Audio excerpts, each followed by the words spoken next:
শুভ জন্মাষ্টমী সবাইকে শুভেচ্ছা এবং অনেক অনেক ভালোবাসা। তোমরা সবাই কেমন আছো? আর আমি দেখো সকালে উঠতে আমার দেরি হয়ে গেছে, 7:20 বাজে এখন।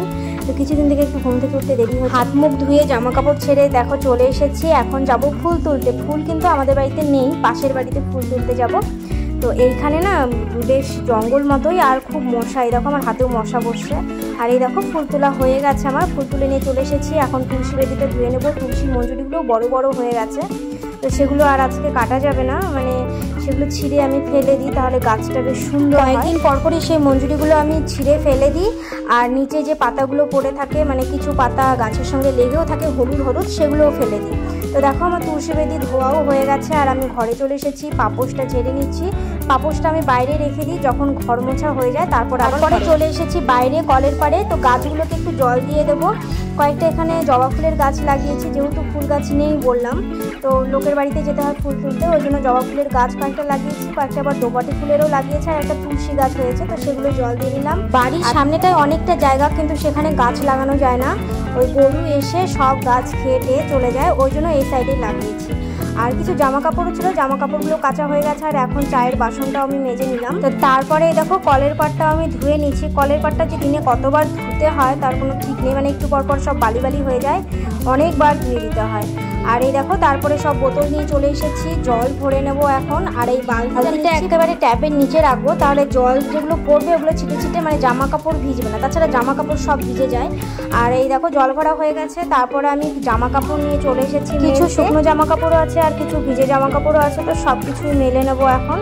মেলে তারপরে ঘরে চলে যাবো। আর চলো রান্নাঘরে কী হচ্ছে দেখায়। এখানে আলু কেটেছে মা, ওখানে আলু সেদ্ধ দিয়েছে, ডাল হচ্ছে, আর এদিকে ভাত হচ্ছে।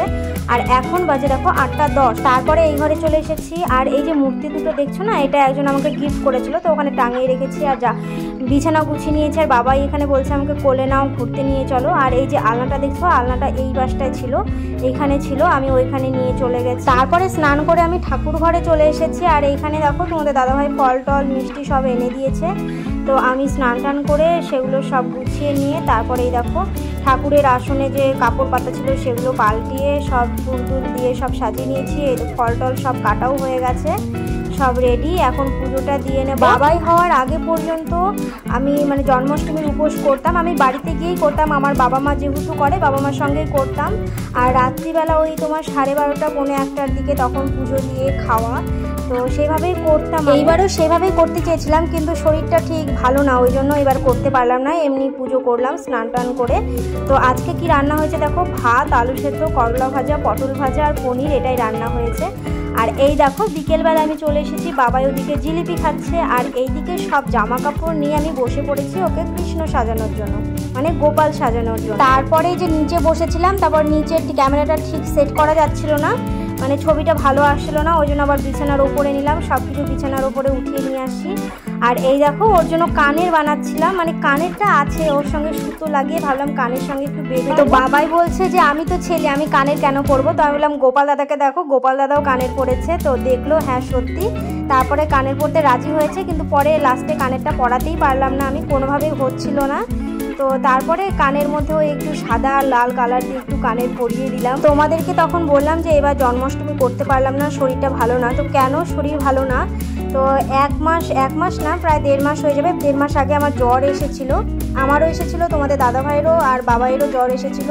তো তখন থেকে শরীরটা এতটা দুর্বল হয়ে গেছে না, প্রচণ্ড দুর্বল। ঘুম থেকে উঠিও দেরি করে, আর রাত্রেবেলা বাবাই খুব ডিস্টার্ব করে, অনেক রাত্রে ঘুমায়, তো ঠিক মতো ঘুমটাও হয় না, শরীরটা খুবই দুর্বল, ওই জন্য আর এবার জন্মাষ্টমী করতে পারলাম না। কিন্তু খুব ইচ্ছে ছিল করার। এবার কথা বলতে বলতে দেখো বাবাইয়ের ধুতিও পরা হয়ে গেছে। আর এটা ওড়নাটা দিয়ে কোমরের মধ্যে একটু বেঁধে দিয়েছি, ভেবেছিলাম এই ওড়নাটা দিয়ে একটু ধুতি পরিয়ে দেবো, তো ও অতক্ষণ রাখতে পারবে না, ছবি ভিডিও করা অনেকক্ষণ লাগবে টাইম, তো ততক্ষণ রাখতে পারবে না।